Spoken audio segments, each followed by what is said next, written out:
Hello दोस्तों, study Brighton पे स्वागत है आपका। और आज की क्लास हमारी होने वाली है प्रीवियस ईयर पेपर। जो IB ACIU का प्रीवियस ईयर पेपर चल रहा था ना, उसमें ही एक नई सीरीज़, एक नई क्लास 2017 का ये पेपर है हमारे पास। और इस पेपर को आज हमें डिस्कस करना है। मोर देन 20 क्वेश्चंस आपको देखने को मिलेंगे। अच्छे लेवल के क्वेश्चंस हैं। पूरा देखना वीडियो और ये क्लास पूरी देखना, बीच में स्किप मत करना। और अगर आपको बहुत जल्दी है तो थोड़ा स्पीड इंक्रीज़ कर लेना, ठीक है। 1.5 पे देख लेना, 1.25 पे देख लेना। और आज का ये पेपर लास्ट है हमारा 2017 IB ACIU के लिए। इसके बाद अपनी एक सीरीज स्टार्ट होगी जिसमें आपको 250 प्लस क्वेश्चंस देखने को मिलेंगे, जो आपके सारे क्वेश्चंस रिलेटेड किससे होंगे, IB से रिलेटेड होंगे, ठीक है। बिकॉज रीजनिंग तो अपनी हर एग्जाम में आती है और सबकी रीजनिंग ऑलमोस्ट सेम होती है। सो आपको प्रीवियस ईयर पेपर से एनालाइज करके क्वेश्चंस देखने को मिलेंगे। सो आप उस सीरीज को भी सपोर्ट करना और सीरीज को पूरी देखना, ठीक है सब। तो आज की क्लास अपनी स्टार्ट करते हैं। ये अपना पहला क्वेश्चन देख लो। इसमें आपको बताना क्या है, इसमें आपको बताना है स्ट्रेट लाइन। हिंदी इंग्लिश दोनों में दिया हुआ है क्वेश्चन। इसमें आपको ये फिगर दिया है, इसमें आपको बताना है स्ट्रेट लाइन। ऐसे क्वेश्चंस में क्या करोगे, ऐसे क्वेश्चन में अगर आप एकदम श्योर हो तो ये वाले क्वेश्चन को अटेम्प्ट करो। अगर श्योर नहीं हो so please do not attempt this question, okay. I am not saying if you are not confident you should attempt. If you are not confident then don't go for it. अगर आप एकदम sure नहीं हो तो please attempt मत करना। Because अपने पास और भी क्वेश्चन है जो आपको नंबर दे के जाएंगे। हमें वो वाला क्वेश्चन अटेम्प्ट नहीं करना जिसमें हमारा नंबर चला जाए। सो ये क्वेश्चन देखो, नंबर ऑफ स्ट्रेट लाइन ये हो गया फर्स्ट, एक लाइन चलेंगे, ये हो गया सेकंड, ये हो गया थर्ड, ये हो गया फोर्थ, ये 5, 6, 7, 8, 9, 10, ये 11, ये 12, ये 13, ये पूरा 14, ये 15, ये 16, ये 17, ये 18। देखो अपना काउंट करने पे आ रहा है 18, लेकिन जो आप आंसर चेक करोगे ना वो आएगा 17। सो मुझे तो अभी यहाँ पे 18 नंबर ऑफ लाइंस देखने को मिले। अगर आपको 17 देखने को मिल रहे हैं या फिर आप मेरा गलत है तो प्लीज़ कमेंट करके बताओ कहाँ गलती है। मेरे अकॉर्डिंग आई थिंक मुझे लगता है कि 18 जो होगा वो अपना करेक्ट आंसर होगा। आप एक बार प्लीज़ चेक करना और प्लीज़ बताना। अब दूसरा क्वेश्चन हमारे पास वेन डायग्राम का है। इसमें आपको बताना क्या है, इसमें आपको ये बताना है क्रिमिनल, थीव्स और जजेस का रिलेशन क्या होगा, ठीक है। क्रिमिनल, थीव्स एंड जजेस का रिलेशन आपको बताना है। ये अपने पास ऑप्शन भी दिए हुए हैं। देखो ये क्रिमिनल है, ये थीव्स है, ये जजेस है। तो जजेस क्या करता है, जजेस तो वर्डिक्ट देता है। तो थीव्स और क्रिमिनल की कैटेगरी से उसको बाहर रखेंगे, ठीक है। अपना एक ना एकदम मतलब आइडियल आपको सोच के चलना है। आपको ऐसे नहीं सोचना कि जजेस भी क्रिमिनल हो सकता है या जजेस भी थीव्स हो सकता है। आपको एक आइडियल सिचुएशन एज्यूम करके चलनी है। सो जो क्रिमिनल होगा और थीप होगा, थीप मतलब कुछ चुराया तो वो क्रिमिनल वाला ही काम किया, सो उसको क्रिमिनल की कैटेगरी में आप डाल सकते हो। जजेस क्या होगा, जजेस तो दूसरा होगा, मतलब जजेस तो इस कैटेगरी से बाहर होगा। सो कुछ अपना ऐसे होगा। अब देखते हैं यहाँ पे क्या है। यहाँ पे दोनों को एक कैटेगरी में डाला है, मतलब ऑप्शन नंबर फर्स्ट जो है वो हमारा गलत हो गया। ऑप्शन नंबर डी भी हमारा गलत हो गया। और ऑप्शन नंबर सी में क्या किया है, तीनों को अलग ही कर दिया है, ये तो एकदम ही गलत हो गया। ऑप्शन नंबर जो बी है वो हमारा सही होगा। अब देखो क्वेश्चन नंबर 53, इसमें भी वही करना है, नंबर ऑफ ट्रायंगल्स आपको बताना है। क्या बताना है, नंबर ऑफ ट्रायंगल्स। देखो कैसे होगा, पहले एक काम करते हैं, ये ट्रायंगल देखते हैं,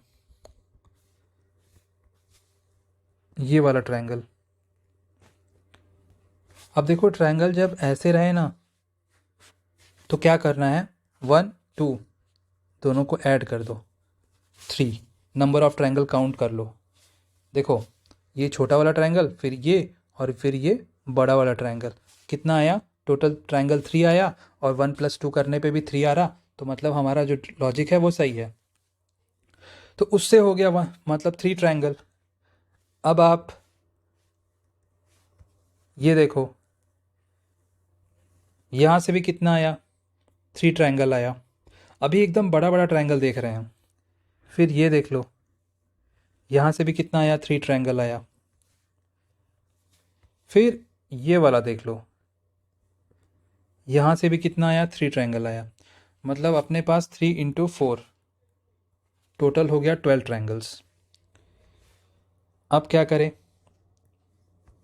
अब देखो आप छोटा वाला ट्रायंगल,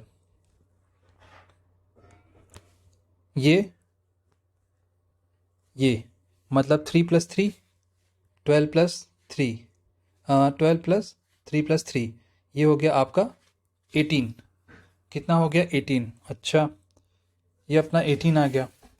अब कहाँ कहाँ ट्रायंगल जो है वो छूट रहा है हमसे, देख लेते हैं।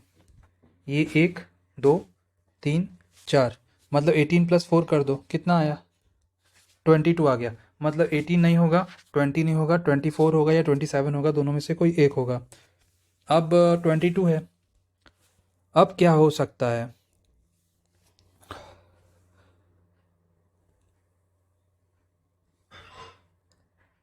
एक ये देखो,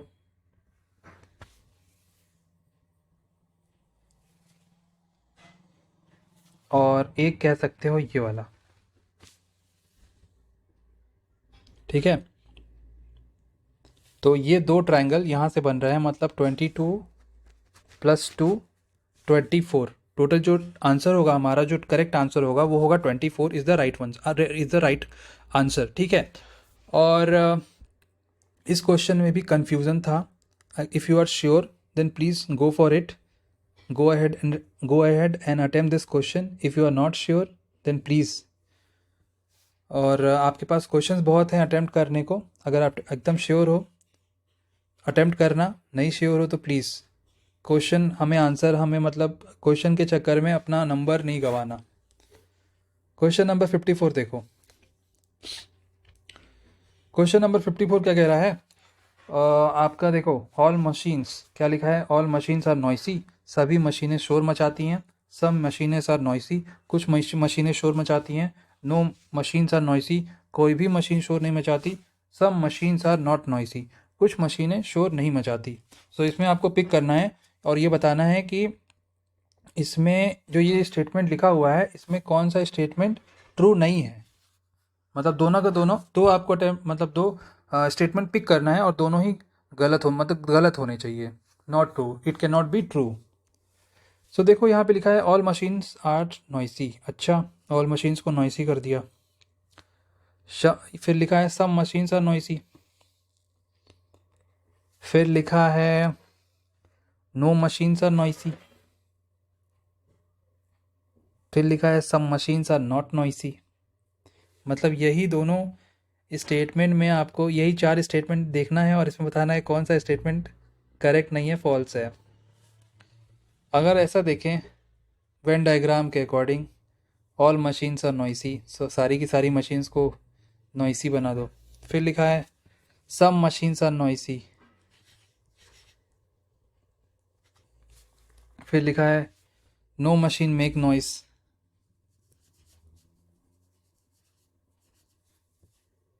फिर लिखा है सम मशीन्स आर नॉट नॉइसी, कुछ मशीन नॉइसी, मतलब कुछ मशीन नॉइसी हैं और कुछ मशीन नॉइसी नहीं है। ये थोड़ा कंफ्यूजिंग हो गया ना।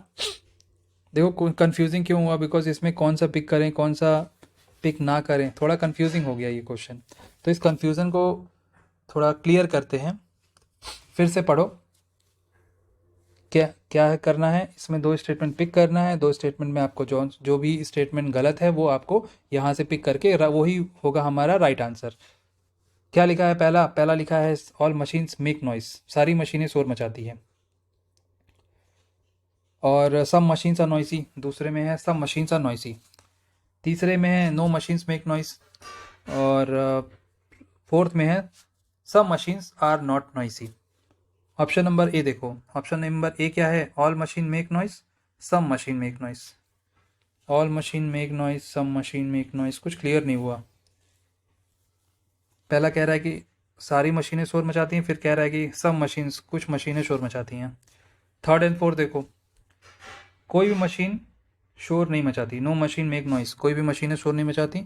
और फिर इसमें स्टेटमेंट 4 में लिखा है कुछ मशीनें शोर नहीं मचाती, कोई भी मशीन शोर नहीं मचाती और कुछ मशीनें शोर नहीं मचाती। अच्छा, इतना स्टेटमेंट लिख के क्वेश्चन को कर दिया है कंफ्यूज। और ऑप्शन नंबर सी देखो, नो मशीन मेक नॉइस, कोई भी मशीनें शोर नहीं मचाती, क्या करती, कोई भी मशीनें शोर नहीं मचाती। उसके बाद थर्ड देखो, थर्ड क्या है, पहला क्या है, सभी मशीनें शोर मचाती हैं, फिर कह रहा है कोई भी मशीनें शोर नहीं मचाती, शोर नहीं करती, थोड़ा कंट्राडिक्ट हो गया। देखो, ऑल मशीनें are make noise and no machine make noise, सभी मशीनें शोर मचाती हैं और कोई भी मशीनें शोर नहीं मचाती। जो अपना करेक्ट होगा वो होगा ऑप्शन नंबर सी। ठीक है, ऑप्शन नंबर जो सी है वो हमारा करेक्ट होगा। और 2 एंड 4 देख लो, कुछ मशीनें शोर करती है, कुछ मशीनें हैं जो शोर करती है। 4 देखो, कुछ मशीनें शोर नहीं करती है, कह रहा है कुछ मशीनें शोर करती है और कुछ मशीनें शोर नहीं करती, ये गलत हो गया। थर्ड एंड फोर्थ फिर देखो, कोई भी मशीन शोर नहीं करती, कुछ मशीनें शोर करती है, ये भी गलत हो गया। जब पहले कह रहे हो स्टेटमेंट में कोई भी मशीनें शोर करती है और दूसरे में कह रहे हो कुछ मशीनें शोर नहीं करती, मतलब दोनों भी ये दोनों स्टेटमेंट में कह रहा है कोई मशीनें शोर नहीं करती और उसमें भी कह रहा है कोई मशीनें शोर नहीं करती, ये भी गलत। ऑप्शन नंबर ए देखो, फर्स्ट, सभी मशीनें शोर करती हैं, कुछ मशीनें शोर करती हैं, या तो सभी करेंगी या कुछ करेंगी, तो ये भी हो गया गलत। तो हमारा जो गलत हुआ, मतलब इस क्वेश्चन के अकॉर्डिंग जो हमारा गलत हुआ, मतलब आपको ऐसा पिक करना है स्टेटमेंट जो कि रॉन्ग है। तो हमारा कौन सा हुआ, वो हुआ ऑप्शन नंबर सी, कोई भी मशीन शोर नहीं करती। और थर्ड पहला क्या है, सभी मशीनें शोर करती हैं। और सी क्या है, कोई भी मशीन शोर नहीं करती। पहले क्या है, सभी मशीनें शोर करती हैं और इसमें क्या है, कोई भी मशीनें शोर नहीं करती। तो थोड़ा कंट्राडिक्ट हुआ। तो ये वाला भी क्वेश्चन स्टेटमेंट के अकॉर्डिंग आप कह सकते हो थोड़ा मॉडरेट लेवल का क्वेश्चन था ये। अब क्वेश्चन नंबर 55 देख लो। 55 में क्या करना है, 8 है, 4 है, 2 है, इक्वल टू 16 आपको बताना है।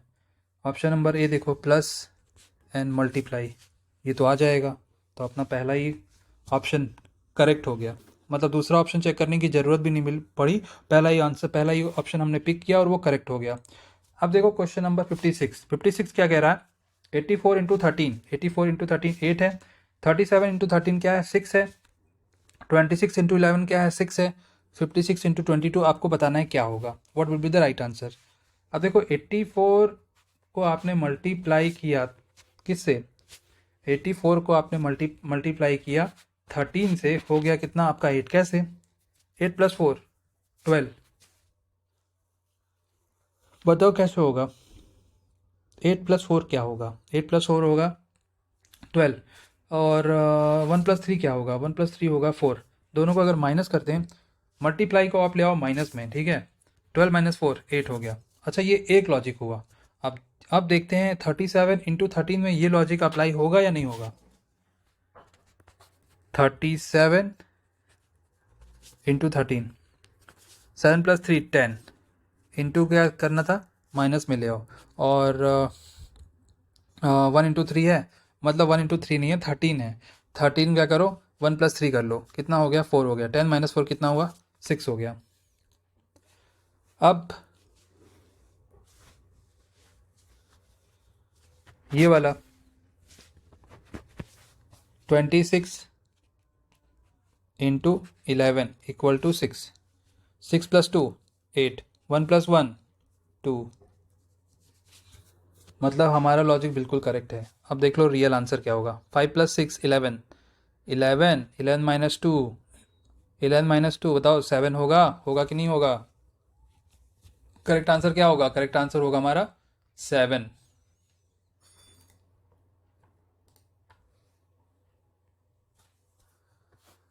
इसमें क्या करना है, इसमें आपको वैल्यू चेंज करनी है बस, जैसे दिया है बॉड मास लगाना है, मतलब पहले वैल्यू चेंज करनी है साइन की और उसके बाद बॉड मास के अकॉर्डिंग आंसर फाइंड आउट कर देना है। देखो क्या लिखा है, 9+3, प्लस को किस में चेंज करोगे, डिवाइड में, फिर उसके बाद +3+4, फिर प्लस को किस में चेंज करोगे, डिवाइड में। यहाँ पे देखो मिसप्रिंट है, हिंदी में कुछ और लिखा हुआ है, इंग्लिश में कुछ और लिखा हुआ है। ये देखो यहाँ पे क्या लिखा है, यहाँ पे क्या लिखा है। सो 3/4 है, तो डिवाइड को किस में चेंज करोगे, डिवाइड को चेंज करेंगे अपन किस में, मल्टीप्लाई। डिवाइड को चेंज करेंगे मल्टीप्लाई। डिवाइड का अर्थ है गुणा, गुणा मतलब मल्टीप्लाई। और 4 - 8, माइनस क्या होगा, माइनस होगा प्लस। उसके बाद 8 कर दिए, मल्टीप्लाई किस में चेंज होगा, मल्टीप्लाई चेंज होगा माइनस में। सो -8 - 2, अब सॉल्व कर दो। ये 3 है, 3 3 9 हो जाएगा, इसको हमने कट किया। उसके बाद 3 को मल्टीप्लाई कर दो 4 से, 12 हो जाएगा। 12 + 8 कर दो 20 हो जाएगा। और 20 - 2 करोगे तो आपका कितना आएगा, 16 नहीं, बिल्कुल नहीं, 16 नहीं आएगा, 18 आएगा। क्या आंसर होगा अपना, आंसर होगा 18। आप देखो क्वेश्चन नंबर 58, कौन सा क्वेश्चन देख रहे हैं, 58। ये है अपने पास क्वेश्चन, ये वाली नेक्स्ट आपको जो सीक्वेंस में एक चल रही है सीरीज की, उसका नेक्स्ट नंबर बताना है। देखो 1 1 क्या होता है, 1 का स्क्वायर। 2 क्या होता है, 2 क्या होता है बताओ, 2 कह सकते हो 2 का क्यूब। 4 क्या कह सकते हो, 2 का स्क्वायर। 27 क्या कह सकते हो, 3 का क्यूब। 9 क्या कह सकते हो, 3 का स्क्वायर। देखो ये 1 का स्क्वायर हो गया, ये 4 2 का स्क्वायर हो गया, ये 9 3 का स्क्वायर हो गया। अच्छा तो फिर क्या हो जाएगा, 8 2 का क्यूब हो गया, 27 3 का क्यूब हो गया। जो नेक्स्ट नंबर आएगा वो किसका क्यूब होगा, वो क्यूब होगा 4 का। 4 का क्यूब कितना होता है, 4 का क्यूब होता है 64। 64 जो भी आंसर है वो देख लो। अब चलते हैं 59 की तरफ। क्वेश्चन नंबर आ चुके हैं 59। 59 पे नहीं आ चुके हैं, मतलब रीजनिंग का कर रहे हैं इसके अकॉर्डिंग। यहाँ पे क्या लिखा है, डेविड ने 78 को डिवाइड कर दिया हाफ से, उसके बाद उसमें 11 जोड़ दिया। सो आप बताओ आपका जो आंसर है वो कितना आएगा, मतलब उसके पास जो नंबर है वो कितना रहा एंड में। देखो 78 को डिवाइड किया है किससे, 1/2 से, उसमें उसके बाद उसमें प्लस कर दिया है 11। अब देखो 78 को डिवाइड किया 1/2 से, सो ये 1/2 यहाँ डिवाइड में है, ये ऊपर आएगा तो मल्टीप्लाई में हो जाएगा। 78 मल्टीप्लाई करोगे 2 से तो बताओ कितना होगा, 156 होगा। होगा कि नहीं होगा, उसमें आपने मल्टीप्लाई करना है 11। अब बताओ कितना होगा, 167 होगा कि नहीं होगा, बिल्कुल हो जाएगा। अपना करेक्ट आंसर क्या हुआ, ऑप्शन नंबर सी।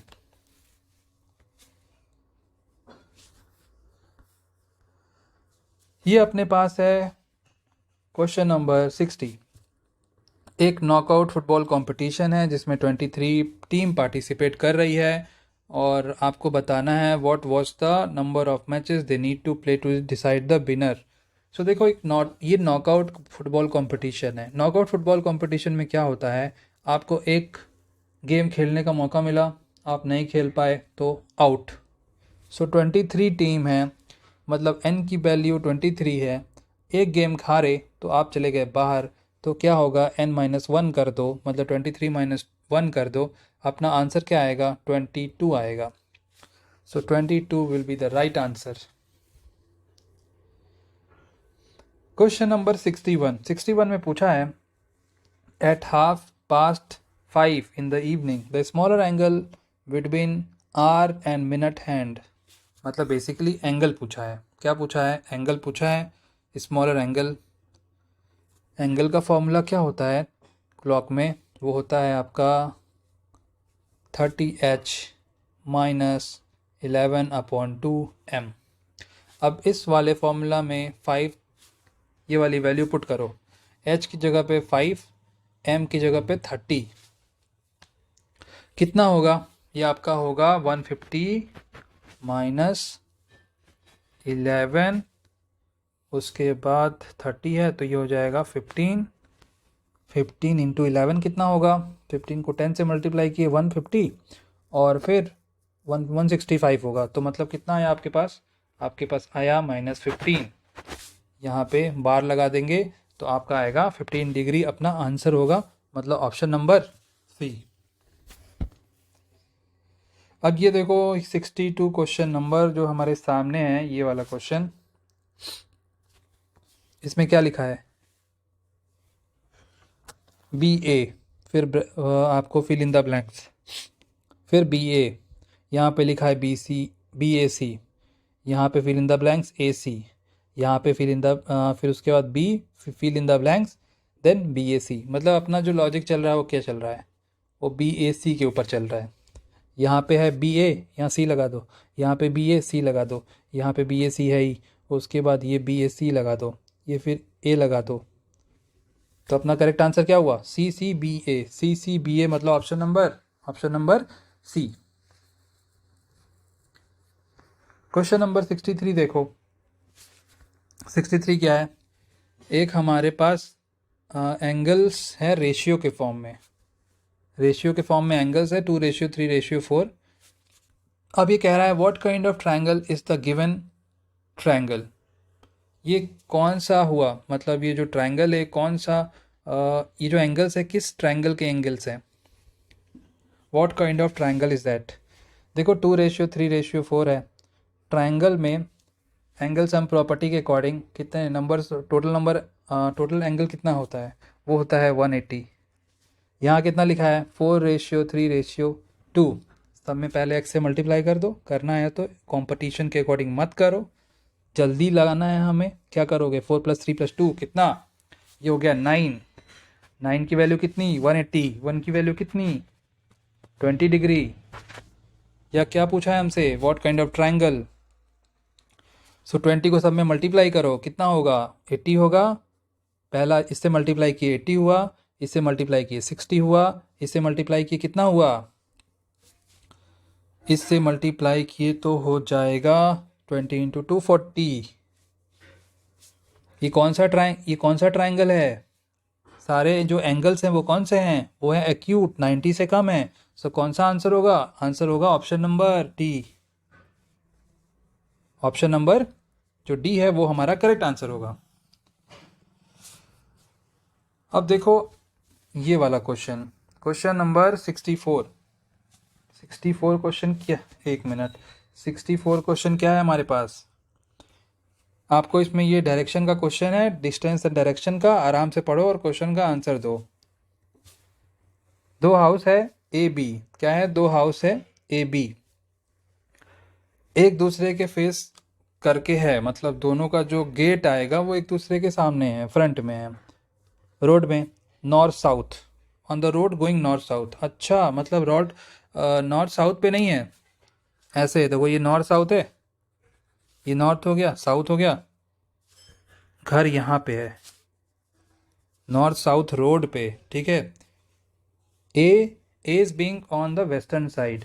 ए किधर है? ए यहाँ बैठा है, मतलब ए का घर इधर है। अब ए भाई बाहर निकला, तो ए को बाहर जाना है, बहुत जल्दी है, ठीक है। हिंदी देखो, हिंदी भी दिया हुआ है, आप हिंदी में भी पढ़ के समझ सकते हो, मैं हिंदी में ही बोल रहा हूँ। ए को जाना है बाहर, अच्छा रुक नहीं सकता था घर पे, इसलिए बाहर निकला।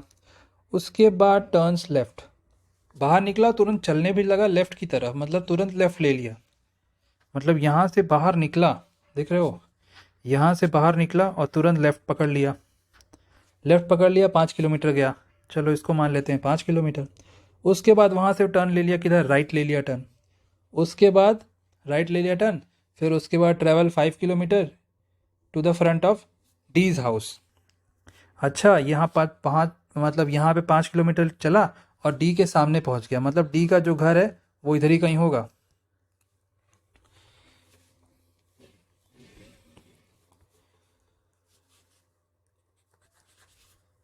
यहाँ पे आ चुका है डी के घर के सामने।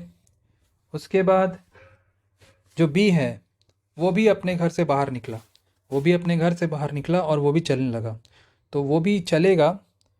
फिर वो पहुंचा सी के घर की तरफ, लेकिन वो जा किधर रहा है कुछ तो नहीं पता हमें इन दिस कंटेक्स्ट। अच्छा, जो यहाँ पे लिखा हुआ है B does exactly the same, मतलब बी ने भी वैसा ही काम किया जो ए ने किया है। यहाँ से निकला, राइट नहीं गया, ये लेफ्ट गया 5 किलोमीटर, वहाँ से इसने राइट ले लिया 5 किलोमीटर, यहाँ पे किसके सामने आ गया, ये सी के घर के सामने आ गया। अब हमें क्या बताना है, which one of the following statement is correct. C and D live on the same street, C and D live on the same street, okay. C house faces south, C का हाउस नो, ये तो गलत हो गया। Houses of C and D are less than 20 kilometres apart, ये 5, ये 5, तो ये 20 kilometres apart, less than 20 kilometres apart, तो बिल्कुल सही है। स्ट्रीट तो सेम नहीं है लेकिन लेस देन 20 किलोमीटर्स अपार्ट है, सो जो ऑप्शन नंबर सी है वो हमारा करेक्ट हो जाएगा। कौन सा, ऑप्शन नंबर सी है वो हमारा करेक्ट हो जाएगा, बिकॉज वो 20 किलोमीटर से कम के दायरे में दोनों रहते हैं। क्वेश्चन नंबर 65 देखिए। क्वेश्चन नंबर 65 में क्या है, ये अल्फ़ाबेट सीरीज का क्वेश्चन है। बी के बाद डी आ रहा है, डी के बाद बताइए क्या आएगा, उसके बाद ई है, जी है, आई है, ठीक है। कैसे कर सकते हैं ये क्वेश्चन, देखिए समझिए। इसमें आप एक काम करिए, इसमें ले लीजिए अल्टरनेट अल्फ़ाबेट्स, लाइक बी के बाद ये वाला, डी के बाद ये वाला, लेकिन उसमें भी कोई फ़ायदा नहीं होगा। फ़ायदा होगा क्या, नहीं होगा। फिर क्या करें, क्योंकि डी के बाद ना, डी के बाद आपको एक चीज़ दिखेगी, ये बी है, ये डी है, अब डी के बाद यहाँ पे ई आ गया। फिर क्या कर सकते हैं, अब तो ये क्वेश्चन फंस रहा है, लेकिन ऑप्शन देखिए, एफ है, ये एफ, ये भी एफ, ये भी एफ, ये भी एफ, आएगा तो एफ ही।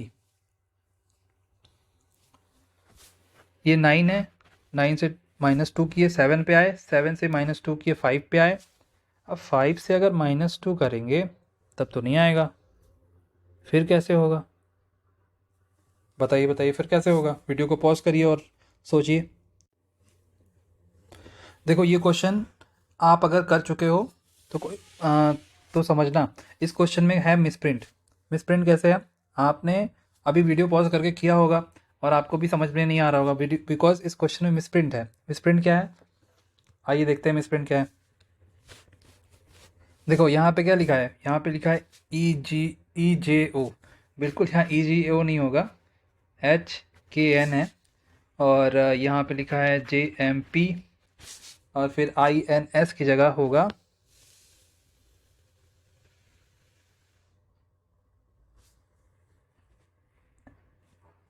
LOR, मतलब ये आपको भूल जाना है। सो ये वाली वैल्यू आपको फाइंड आउट करनी है। बी के बाद प्लस डी, +2 किया, बी के बाद +2, और फिर डी के बाद +2, कितना आया, एफ आया। उसके बाद ई है, जी है, मतलब +2 +2 +2 +2, मतलब आई आएगा, 9 आएगा। 9 कौन सा अल्फ़ाबेट 9 नंबर पे होता है, आई होता है। सो FIS FIL, यही दो ऑप्शन में से कोई होगा।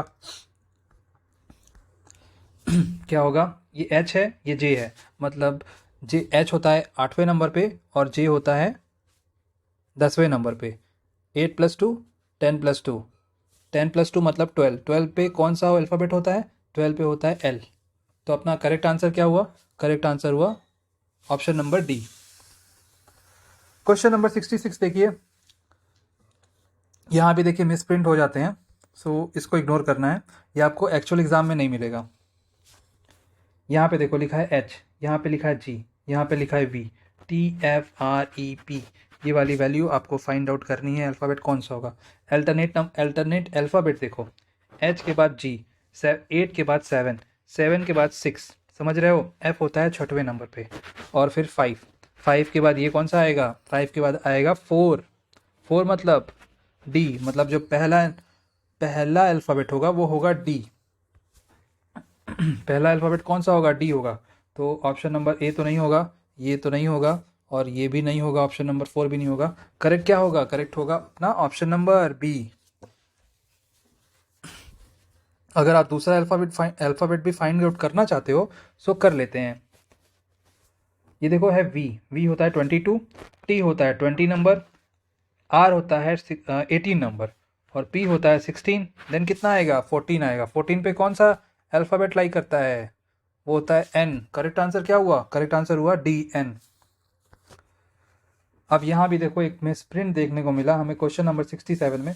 ये 4.3 नहीं है, 3 और 10 है, पता, 3 10, 3 का रिलेशन 10 से है, 8 का रिलेशन बताओ किससे है। तो इसमें अगर आप सोच रहे होगे 3 स्क्वायर प्लस 1 बिल्कुल 10 हो जाएगा।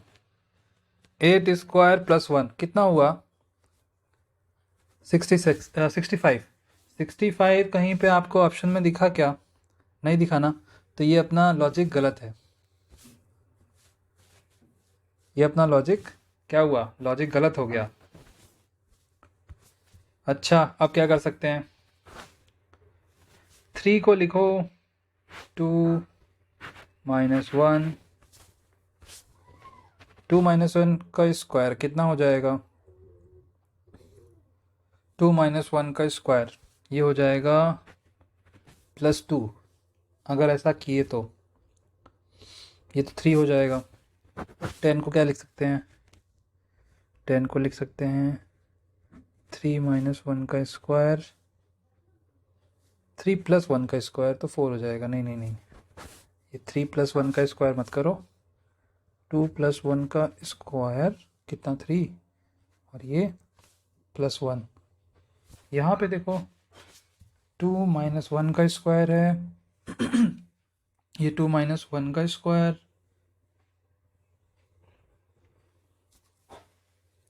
2 माइनस 1 का स्क्वायर +2, फिर ये 2 प्लस 1 का स्क्वायर +1। ये वाला तो करेक्ट आ रहा, बट ये वाले में थोड़ा डाउट है। फिर इसको क्या लिख सकते हैं, अच्छा इसको ऐसा भी तो लिख सकते हैं, 2 का स्क्वायर -1, 3 आया, 2 स्क्वायर -1 कितना 3 आया, और फिर इसको 2 प्लस 1 का स्क्वायर +1, ये ठीक था। ठीक है, अभी आगे देखते हैं 8 वाले केस में क्या होता है। 8 को क्या लिख सकते हैं ऐसे फॉर्म में, कुछ बताओ। 3 स्क्वायर, 3 स्क्वायर -1, 3 स्क्वायर -1 कितना होगा, 8 होगा। देन 3 प्लस 1, 3 प्लस 1 कितना होगा, 3 प्लस 1 का स्क्वायर कितना होगा, 3 प्लस 1 4, 4 का स्क्वायर 16, प्लस 1 कर दो 16, और ये 17। सो अपना करेक्ट आंसर क्या हुआ, ऑप्शन नंबर सी। 68 देखो, ध्यान से देखो, ये लिखा है टूर का रिलेशन 1 2 3 4, क्लियर लिखा है, क्लियर का रिलेशन 5 6 7 8 4। ये लिखा है स्पेयर का relation 90874 90847। Find the code for to care का कोड बताना है, सिंपल है। देखो सिंपल कैसे, ये सी है, नंबर पहला कौन सा है 5, सी का रिलेशन 5 से है। अब ऑप्शन में देखो 5 कहाँ पे है, पहला ऑप्शन में 5 यहाँ पे नहीं है, यहाँ पे नहीं है, यहाँ पे है और यहाँ पे है। सेकेंड वाला अल्फ़ाबेट फाइंड आउट करो, हमें अपना आंसर मिल जाएगा। ये लिखा है केयर, CARE। ए का कोड कहाँ पे लिखा हुआ है, ए कहाँ है, ये देखो इस पेयर में लिखा है ए, लिखा है कि नहीं लिखा है, मतलब थर्ड अल्फ़ाबेट है, और नंबर थर्ड कौन सा है, नंबर थर्ड है 8। सो 8 कहाँ पे है, सेकेंड नंबर पे, KR, CARE, ए का code 8, which lies on second alphabet, which is for second alphabet, मतलब ए का कोड 8 है, और वो लाई कर रहा है यहाँ ऑप्शन नंबर डी में। करेक्ट कौन सा हुआ, ऑप्शन नंबर डी जो है वो हमारा करेक्ट हो गया।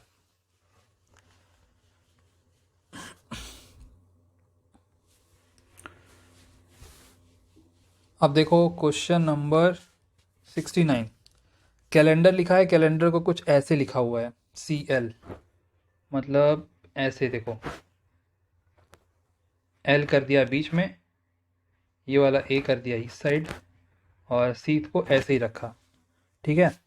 एन को कर दिया इस साइड, ए को कर दिया इस साइड, उसके बाद डी को कर दिया बीच में, आर को साइड में ही रखा, ई को कर दिया इधर। समझ रहे हो? हमसे कौन सा पूछा है? हमसे पूछा है सर्कुलर का।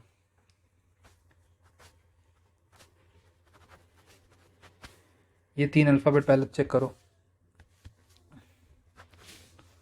इस सी को यहीं रखो, आई को यहाँ भेज दो, आर को यहाँ, CRI, ये CRI लिखा है, ये तो नहीं होगा, ये भी नहीं होगा। कौन सा करेक्ट हुआ? करेक्ट तो हमें पहले वाले में मिल गया, CRI, option number B. Question number 70 देखो, 70 में लिखा हुआ है इधर ही इज़ हैप्पी और ही इज़ पुअर, या तो वो बहुत खुश है या बहुत गरीब है। दूसरा में लिखा हुआ है ऑप्शन नंबर बी में, ऑप्शन नहीं है वो स्टेटमेंट है आपके, ही इज़ हैप्पी, वो बहुत खुश है। अनुमान, इन्फरेंस क्या है? वो बहुत गरीब है, मतलब गरीब तो दिख गया लेकिन खुशी, वो खुश है वो नहीं दिखा। सो जो हमारा इन्फरेंस है वो गलत है, इन्फरेंस जो है वो हमारा गलत है,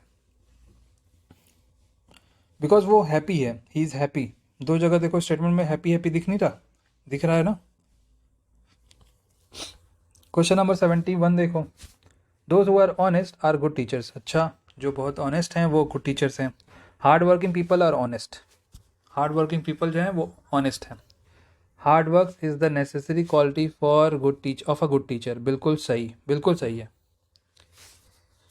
जो इन्फरेंस है वो बिल्कुल सही है, क्या है? बिल्कुल करेक्ट है।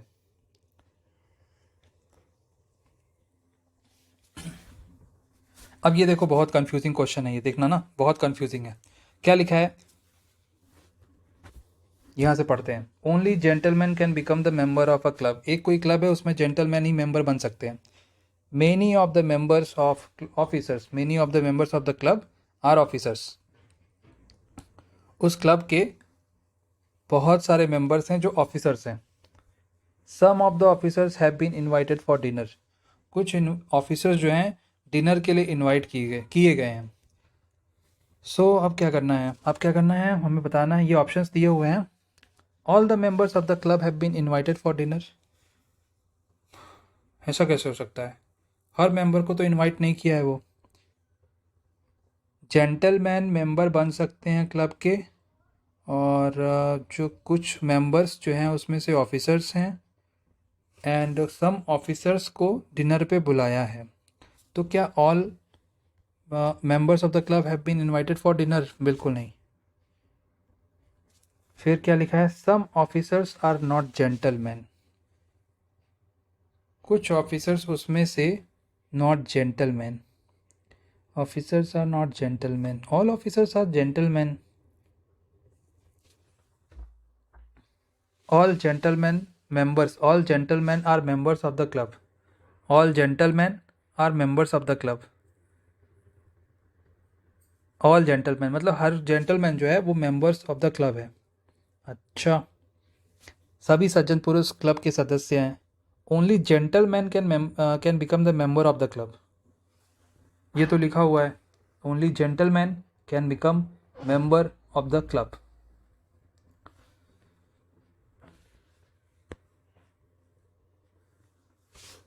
और फोर्थ क्या है? Only gentleman have been invited for dinner. देखो समझो, ये कंफ्यूजिंग क्वेश्चन है। अगर आप बहुत श्योर हो तो अटेम्प्ट करना, मत नहीं श्योर हो तो मत करना। क्या पूछा? एक क्लब है, क्लब के मेंबर बन सकते हैं ओनली जेंटलमैन, और क्लब के जो कुछ मेंबर्स थे उसमें से ऑफिसर्स भी हैं, उसमें से ऑफिसर्स भी हैं सम ऑफ द, और कुछ ऑफिसर्स जो हैं उनको डिनर पे बुलाया गया। कुछ ऑफिसर्स जो हैं उनको डिनर पे बुलाया गया। तो डिनर पे किसको बुलाया गया होगा? डिनर पे भाई उन्हीं को बुलाया गया होगा जो जेंटलमैन होंगे, और वो ऑफिसर्स भी होंगे, उन्हीं को बुलाया गया होगा। मतलब ऑप्शन नंबर 4, सज्जन पुरुषों को ही डिनर पे ही बुलाया गया होगा और वो ऑफिसर्स भी होंगे। यही है अपनी कहानी। अब क्वेश्चन नंबर 73 देखते हैं। 73 देखो, एक फैमिली में हस्बैंड है, वाइफ है, 2 सन हैं, 2 डॉटर हैं। लेडीज़, जो ऑल द लेडीज़ हैं, सारी लेडीज़ें चली गई डिनर पे। लेडीज़ें कितनी हैं? लेडीज़ें हो गई आपकी दो डॉटर एक वाइफ, 3 चली गई डिनर पे। जो सन है वो चले गए खेलने, सन 2 हैं, ये भी चले गए खेलने, और हस्बैंड भी अभी तक आया नहीं है। सो आपको बताना है घर पे कौन है। घर पे कोई नहीं है। घर पे कौन है? घर पे कोई नहीं है। अब क्वेश्चन नंबर 74 देखो। क्वेश्चन नंबर 74, ए सन है क्यू का। क्या है? ए सन है, सन मतलब एस से रिप्रेजेंट कर दिए, सन है क्यू। नहीं, एस से रिप्रेजेंट मत करो, अगर वो सन है तो उसको मेल से एम से रिप्रेजेंट करते हैं, स्मॉल एम। ए सन है क्यू का, और Q and Y are sisters. अच्छा, क्यू एंड वाई सिस्टर्स हैं, मतलब फीमेल हैं, फीमेल को एफ से रिप्रेजेंट करते हैं। उसके बाद Z is the mother of Y. Z जो है वो मदर ऑफ वाई है, मतलब जेड खुद एक फीमेल है, तो उसको भी एफ से रिप्रेजेंट करते हैं। P is the son of Z. P क्या है? Son of Z. P male है, एम से रिप्रेजेंट करते हैं।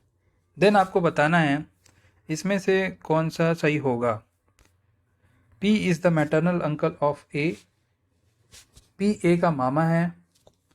पी ए का मामा है, वो बिल्कुल सही होगा। पी ए का मामा ही है, मतलब ऑप्शन नंबर जो पहला है वो बिल्कुल सही है। अब देखो हम लोग आ चुके हैं आज के क्वेश्चन, आज के जो ये प्रीवियस ईयर क्वेश्चन, ये क्लास है उसके लास्ट क्वेश्चन पे, क्वेश्चन नंबर 75।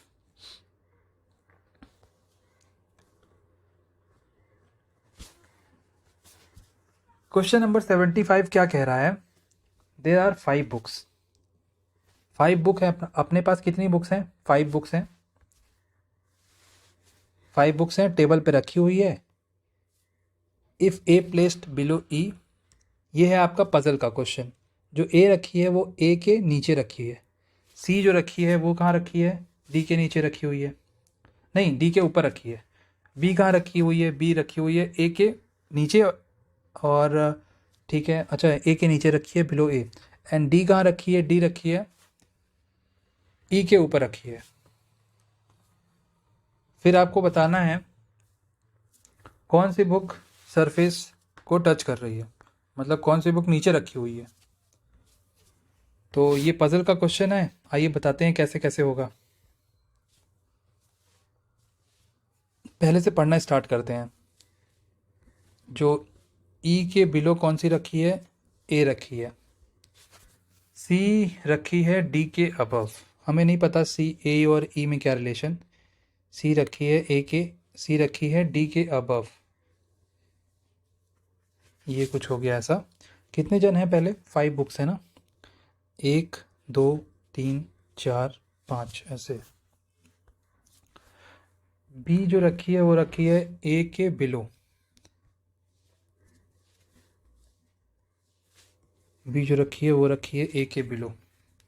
उसके बाद डी इज़ प्लेस्ड अबव ई। ई के ऊपर क्या है? डी।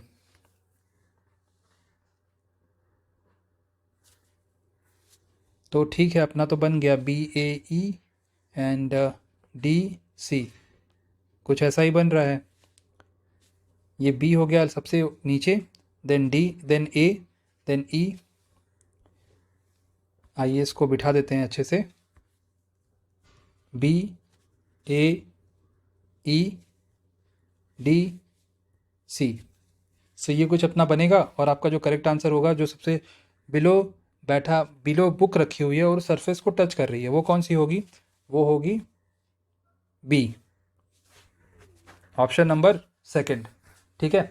सो ये क्लास का लास्ट क्वेश्चन था जो हमने देखा, और ये क्लास पूरी हो चुकी है और ये सीरीज़ भी कंप्लीट हो चुका है। अब हम लोग मिलेंगे नेक्स्ट सीरीज़ में, जो जिसमें आपको 250+ क्वेश्चंस फॉर IBACIO के लिए कराए जाएंगे। ठीक है। और ये क्लास अगर अच्छी लगी, इस क्लास को शेयर करिए। चैनल पे अगर आप नए हैं, चैनल को सब्सक्राइब किए बिना मत जाइए, और इस वीडियो को लाइक करिए, शेयर करिए। ठीक है। फिर मिलते हैं नेक्स्ट क्लास में। Thank you so much. Please do like, share and subscribe this channel.